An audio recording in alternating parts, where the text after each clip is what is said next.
عبد الرحمن کو رخصت ہوئے 7 مہینے گزر چکے تھے۔ اس بستی کے 4 اور آدمی بھی اس کے ہمراہ گئے۔ ایک دن عبد الرحمن کا ساتھی واپس آیا اور اونٹ سے اترتے ہی صابرہ کے گھر کی طرف بڑھا۔ اس کے آتے ہی بہت سے لوگ اس کے ارد گرد اکٹھے ہو گئے۔ کسی نے عبد الرحمن کے متعلق پوچھا، نوبارد نے کوئی جواب نہ دیا اور چپ چاپ صابرہ کے مکان میں داخل ہو گیا۔ صابرہ نماز کے لیے وضو کر رہی تھی، اسے دیکھ کر اٹھی۔ نوبارد آگے بڑھا اور چند قدم کے فاصلے پر کھڑا ہو گیا۔ صابرہ نے دھڑکتے ہوئے دل پر قابو پا کر پوچھا، وہ نہیں آئے؟ وہ شہید ہو گئے۔ شہید؟ ضبط کے باوجود صابرہ کی آنکھوں سے آنسوؤں کے چند قطرے بہہ نکلے۔ نوبارد نے کہا، اپنے آخری لمحات میں جب وہ زخموں سے چور تھے، انہوں نے یہ خط مجھے اپنے خون سے لکھ کر دیا تھا۔ صابرہ، میری آرزو پوری ہوئی اس وقت جبکہ میں زندگی کے آخری سانس پورے کر رہا ہوں۔ میری کانوں میں ایک عجیب راگ گونج رہا ہے۔ میری روح جسم کی قید سے آزاد ہو کر اس راگ کی گہرائیوں میں کھو جانے کے لیے پھڑپھڑا رہی ہے۔ میں زخموں سے چور ہونے کے باوجود ایک فرحت سی محسوس کرتا ہوں۔ میری روح ایک ابدی سرور کے سمندر میں غوطے کھا رہی ہے۔ میں اس بستی کو چھوڑ کر ایک ایسی دنیا میں جا رہا ہوں جس کا ہر ذرہ اس دنیا کے تمام رنگینیاں اپنے پہلو میں لیے ہوئے ہے۔ میری موت پر آنسو نہ بہانا، میں اپنے مقصود کو پا چکا ہوں۔ یہ خیال نہ کرنا کہ میں تم سے دور جا رہا ہوں۔ ہم کسی دن ایسے مقام پر اکٹھے ہوں گے جو دائمی سرور کا مرکز ہے، جہاں کی صبح شام سے اور بہار خزاں سے آشنا نہیں۔ یہ مقام اگرچہ چاند اور ستاروں سے کہیں بلند ہے، مگر مرد مجاہد وہاں ایک ہی جہت میں پہنچ سکتا ہے۔ عبداللہ اور نعیم کو اس مقام پر پہنچ جانے کا رستہ دکھانا تمہارا فرض ہے۔ میں تمہیں بہت کچھ لکھتا، مگر میری روح جسم کی قید سے آزاد رہنے کے لیے بے قرار ہے۔ میں آقائے نامدار کے پاؤں چومنے کے لیے بےتاب ہوں۔ میں تمہیں اپنی تلوار بھیج رہا ہوں۔ بچوں کی قدر و قیمت بتانا۔ جس طرح میرے لیے تم ایک فرض شناس بیوی تھی، میرے بچوں کے لیے ایک فرض شناس ماں بننا۔ مامتا کو اپنے ارادوں میں حائل نہ ہونے دینا۔ انہیں یہ بتانا کہ مجاہد کی موت کے سامنے دنیا کی زندگی بے حقیقت اور ہیچ ہے۔ تمہارا شوہر۔ عبد الرحمن کو شہید ہوئے 3 سال ہو چکے تھے۔ ایک دن صابرہ اپنے مکان کے صحن میں کھجور کے درخت کے نیچے بیٹھی عبداللہ کو سبق پڑھا رہی تھی۔ نعیم ایک ڈنڈے کا گوڑا بنا کر اسے چھڑی سے ہانکتا ہوا ادھر ادھر بھاگتا پھرتا تھا۔ کسی نے باہر کے دروازے پر دستک دی۔ عبداللہ نے جلدی سے اٹھ کر دروازہ کھولا اور مامو جان کہتا ہوا نوبارد سے لپٹ گیا۔ کون؟ سعید؟ صابرہ نے اندر سے آواز دی۔ سعید ایک کمسن لڑکی کو انگلی سے لگائے صحن میں داخل ہوا۔ صابرہ نے اٹھ کر چھوٹے بھائی کا خیر مقدم کیا اور لڑکی کو پیار کرتے ہوئے پوچھا، یہ عذرا تو نہیں؟ اس کی شکل و صورت بالکل یاسمین جیسی ہے۔ ہاں بہن، یہ عذرا ہے۔ میں اسے آپ کے پاس چھوڑنے آیا ہوں۔ مجھے فارس جانے کا حکم ملا ہے۔ وہاں خارجی بغاوت پھیلانے کی کوشش کر رہے ہیں۔ میں بہت جلد وہاں پہنچ جانا چاہتا ہوں۔ پہلے سوچا تھا کہ عذرا کو کس کے ساتھ آپ کے پاس بھیج دوں، مگر یہی مناسب سمجھا کہ خود ہی یہاں سے ہوتا جاؤں۔ یہاں سے کب روانہ ہونے کا ارادہ ہے؟ صابرہ نے پوچھا۔ آج ہی چلا جاؤں تو بہتر ہے۔ آج ہماری فوج بصرہ میں قیام کرے گی۔ کل صبح ہم وہاں سے فارس کی طرف روانہ ہو جائیں گے۔ عبداللہ والدہ کے پاس کھڑا یہ باتیں سن رہا تھا۔ نعیم، جو کچھ دیر پہلے ایک لکڑی کی چھڑی کو گھوڑا سمجھ کر دل بہلا رہا تھا، عبداللہ کے پاس کھڑا ہو گیا۔ سعید نے نعیم کو اٹھا کر گلے لگایا، پیار کیا اور پھر ہمشیرہ سے باتیں کرنے لگا۔ نعیم پھر کھیل کود میں مصروف ہو گیا، لیکن تھوڑی دیر بعد کچھ سوچ کر عبداللہ کے پاس گیا اور عذرا کی طرف غور سے دیکھنے لگا۔ وہ کچھ کہنا چاہتا تھا، لیکن حیا کی وجہ سے خاموش رہا۔ تھوڑی دیر بعد اس نے جرأت سے کام لیا اور عذرا سے مخاطب ہو کر پوچھا، تم بھی گھوڑا کھیلو گی؟ عذرا شرما کر سعید کے پیچھے چھپ گئی۔ جاؤ بیٹا، سعید نے عذرا کے سر پر ہاتھ پھیرتے ہوئے کہا، اپنے بھائی کے ساتھ کھیلو۔ عذرا شرماتی ہوئی آگے بڑھی اور اس نے نعیم کے ہاتھ سے چھڑی پکڑ لی۔ دونوں صحن کے دوسری طرف جا کر اپنے اپنے لکڑی کے گھوڑوں پر سوار ہو گئے اور بے تکلفی سے باتیں کرنے لگے۔ عبداللہ نعیم کی حرکات سے ناخوش تھا اور اس کی طرف گھور گھور کر دیکھ رہا تھا، لیکن نعیم تھوڑے ہی عرصے میں اپنے نئے ساتھی سے کچھ اس درجے مانوس ہو گیا تھا کہ عبداللہ اس کی طرف دیکھتا بھی تو وہ منہ دوسری طرف پھیر لیتا۔ جب عبداللہ نے اس کو منہ چڑھانا شروع کیا تو وہ ضبط نہ کر سکا۔ دیکھو امی جان، عبداللہ منہ چڑھاتا ہے۔ ماں نے کہا، نہ عبداللہ، اسے کھیلنے دو۔ عبداللہ سنجیدہ ہوا تو نعیم نے منہ چڑھانا شروع کیا۔ عبداللہ نے تنگ آ کر اس کی طرف سے منہ پھیر لیا۔ عذرا کی کہانی صابرہ سے مختلف نہ تھی۔ وہ ان لوگوں میں سے تھی جو ہوش سنبھالنے سے پہلے والدین کے سائے سے محروم ہو جاتے ہیں۔ عذرا کا باپ ظہیر فسطاط کے سرکردہ لوگوں میں سے تھا۔ اس نے 20 سال کی عمر میں ایرانی نسل کی ایک حسین لڑکی یاسمین سے شادی کی تھی۔ یاسمین کے سہاگ کی پہلی شب تھی۔ وہ اپنے محبوب شوہر کے پہلو میں امنگوں کی ایک نئی دنیا بیدار کر رہی تھی۔ کمرے میں چند شمعیں جل رہی تھی۔ یاسمین اور ظہیر کی آنکھوں میں ایک خمار تھا، لیکن وہ خمار نیند کے خمار سے بہت مختلف تھا۔ ظہیر پوچھ رہا تھا، یاسمین سچ سچ بتاؤ، تم خوش ہو نا؟ دلہن نے انتہائی مسرت کی حالت میں بولنے کی بجائے نیم باز آنکھیں اوپر اٹھائیں اور پھر جھکا لی۔ ظہیر نے پھر وہی سوال کیا۔ یاسمین نے شوہر کی طرف دیکھا، حیا اور مسرت کی گہرائیوں میں کھوئے ہوئے ایک دل فریب تبسم کے ساتھ اس کے منہ پر ہاتھ رکھ دیا۔ یہ بولا بالا سا جواب کس قدر مینا خیز تھا، اس وقت جبکہ رحمت کے فرشتے مسرت کا گیت گا رہے تھے اور یاسمین کا دھڑکتا ہوا دل ظہیر کے دل کی دھڑکن کا جواب دے رہا تھا۔ الفاظ کس قدر بے حقیقت معلوم ہوتے تھے۔ ظہیر نے پھر اپنا سوال دہرایا، اپنے دل سے پوچھو۔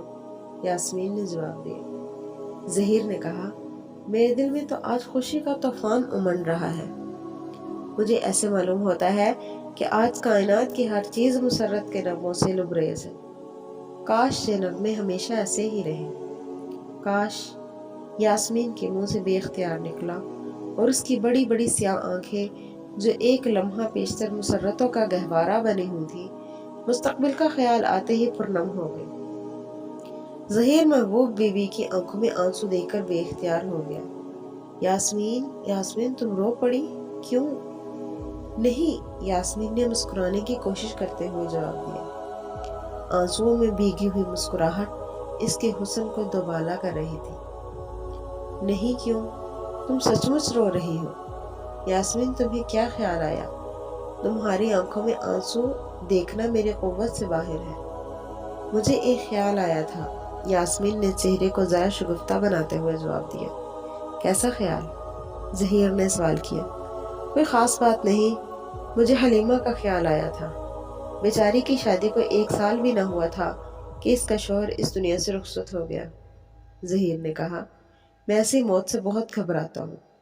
بیچارے نے بیماری کی حالت میں بستر پر ایڑیاں رگڑ رگڑ کر جان دی۔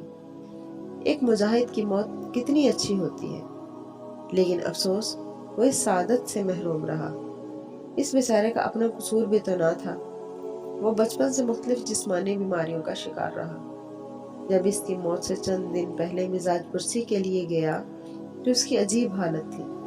اس نے مجھے اپنے پاس بٹھا لیا اور میرا ہاتھ اپنے ہاتھوں میں لے کر کہنے لگا، تم بہت خوش ہو، تمہارے بازو لوہے کی طرح مضبوط ہیں، تم گھوڑے پر چڑھ کر میدان جنگ میں دشمنوں کے تیروں اور نیزوں کا مردانہ وار مقابلہ کرتے ہوگے، لیکن میں یہاں پڑا ایڑیاں رگڑ رہا ہوں۔ دنیا میں میرا ہونا نہ ہونا برابر ہے۔ میں بچپن میں مجاہد بننے کے خواب دیکھا کرتا تھا، لیکن اب جوانی کا وقت آیا ہے تو میرے لیے بستر سے اٹھ کر چند قدم چلنا بھی دشوار ہے۔ جب وہ یہ کہہ رہا تھا تو اس کی آنکھوں میں آنسو چھلک رہے تھے۔ میں نے اسے بہت تسلی دی، لیکن وہ بچوں کی طرح رونے لگا۔ وہ جہاد پر جانے کی حسرت اپنے ساتھ ہی لے گیا، لیکن اس کے پہلو میں ایک مجاہد کا دل تھا۔ وہ موت سے نہیں ڈرتا تھا، لیکن ایسی موت اسے پسند نہ تھی۔ ظہیر نے بات ختم کی اور دونوں ایک گہری سوچ میں ایک دوسرے کی طرف دیکھنے لگے۔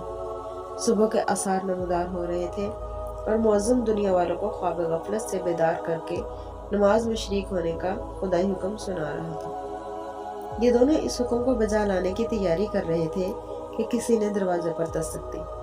ظہیر نے دروازہ کھولا تو سامنے سعید سر سے پاؤں تک لوہے میں ڈھکا ہوا گھوڑے پر بیٹھا تھا۔ سعید گھوڑے سے اترا اور ظہیر نے بڑھ کر اسے گلے سے لگا لیا۔ سعید اور ظہیر بچپن کے دوست تھے۔ ان کی دوستی سگے بھائیوں کی محبت سے بھی زیادہ بے لوث تھی۔ دونوں نے ایک ہی جگہ تعلیم پائی تھی، ایک ہی جگہ فنون سپاہی سیکھے تھے اور کئی میدانوں میں دوش بدوش لڑ کر اپنے بازوؤں کی طاقت اور تلواروں کی تیزی کے جوہر دکھا چکے تھے۔ سعید نے اس طرح اچانک آنے کی وجہ پوچھی۔ مجھے والی قیرون نے آپ کی طرف بھیجا ہے۔ خیر تو ہے؟ نہیں، سعید نے جواب دیا۔ افریقہ میں بغاوت نہایت سرعت کے ساتھ پھیل رہی ہے۔ اہل روم جاہل بربریوں کو اکسا کر ہمارے مقابلے میں کھڑا کر رہے ہیں۔ اس آگ کو فروغ کرنے کے لیے تازہ دم فوجوں کی ضرورت ہے۔ گورنر نے دربار خلافت سے چلا چلا کر مدد مانگی ہے، لیکن وہاں ہماری آواز کوئی نہیں سنتا۔ نصرانی ہماری کمزوری سے فائدہ اٹھا رہے ہیں۔ اگر ان حالات پر قابو نہ پایا گیا تو ہم اس وسیع خطہ زمین کو ہمیشہ کے لیے کھو بیٹھیں گے۔ گورنر نے مجھے آپ کے پاس بھیجا ہے اور آپ کے نام یہ خط دیا ہے۔ ظہیر نے خط کھول کر پڑھا۔ خط کا مضمون یہ تھا: سعید تمہیں افریقہ کے حالات بتا دے گا۔ ایک مسلمان ہونے کی حیثیت سے تمہارا فرض ہے کہ جس قدر سپاہی فراہم کر سکو ان کو لے کر فوراً پہنچ جاؤ۔ میں نے ایک خط دربار خلافت میں بھی بھیجا ہے، لیکن موجودہ حالات میں جبکہ اہل عرب طرح طرح کی خانہ جنگیوں میں مبتلا ہیں، مجھے وہاں سے کسی مدد کی امید نہیں۔ تم اپنی طرف سے کوشش کرو۔ ظہیر نے ایک نوکر کو بلا کر سعید کا گھوڑا اس کے حوالے کیا اور اسے اپنے ساتھ مکان کے ایک کمرے میں لے گیا۔ اس کی آنکھوں سے شب عروسی کا خمار اتر چکا تھا۔ اس نے دوسرے کمرے میں جا کر دیکھا، یاسمین بارگاہ الہی میں سربسجود تھی۔ دل کو گونا مسرت ہوئی۔ واپس سعید کے پاس کھڑا ہو گیا اور کہنے لگا، سعید میری شادی ہو چکی ہے۔ مبارک ہو۔ کب؟ کل۔ مبارک ہو۔ سعید مسکرا رہا تھا، لیکن اس کی مسکراہٹ اچانک پسماردگی میں تبدیل ہو گئی۔ وہ دیرینہ دوست کی آنکھوں میں آنکھیں ڈال کر دیکھ رہا تھا اور اس کی نگاہیں سوال کر رہی تھی کہ شادی کی خوشی نے تمہیں جذبہ جہاد سے تو عاری نہیں کر دیا؟ ظہیر کی آنکھیں اس سوال کا جواب نفی میں دے رہی تھی۔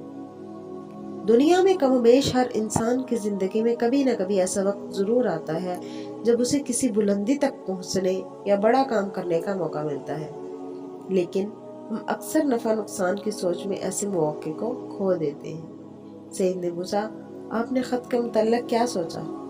ظہیر نے مسکراتے ہوئے اپنا ہاتھ سعید کے کندھوں پر رکھ دیا اور کہا، اس میں سوچنے کی کیا بات ہے؟ چلو۔ چلو بظاہر ایک سادہ سا لفظ تھا، لیکن ظہیر کے منہ سے سعید کو یہ لفظ سن کر جو خوشی ہوئی اس کا اندازہ کرنا ذرا مشکل ہے۔ وہ بھی بے اختیار اپنے دوست سے لپٹ گیا۔ ظہیر نے کوئی اور بات نہ کی۔ سعید کو اپنے ساتھ لے کر گھر سے باہر نکلا اور مسجد کی طرف ہو لیا۔ صبح کی نماز ختم ہوئی اور ظہیر تقریر کے لیے اٹھا۔ ایک مجاہد کو اپنی زبان میں اثر پیدا کرنے کے لیے اچھے اچھے الفاظ اور لمبی لمبی تعویلوں کی ضرورت نہ تھی۔ اس کے سیدھے سادے مگر جذبے سے بھرے ہوئے الفاظ لوگوں کے دلوں میں اتر گئے۔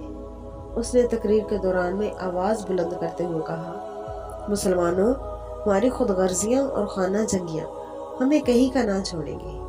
آج وہ وقت آ گیا ہے کہ اہل روم، جن کی سلطنت کو ہم کئی بار پاؤں تلے رون چکے ہیں، ایک بار پھر ہمارے مقابلے کی ضرورت کر رہے ہیں۔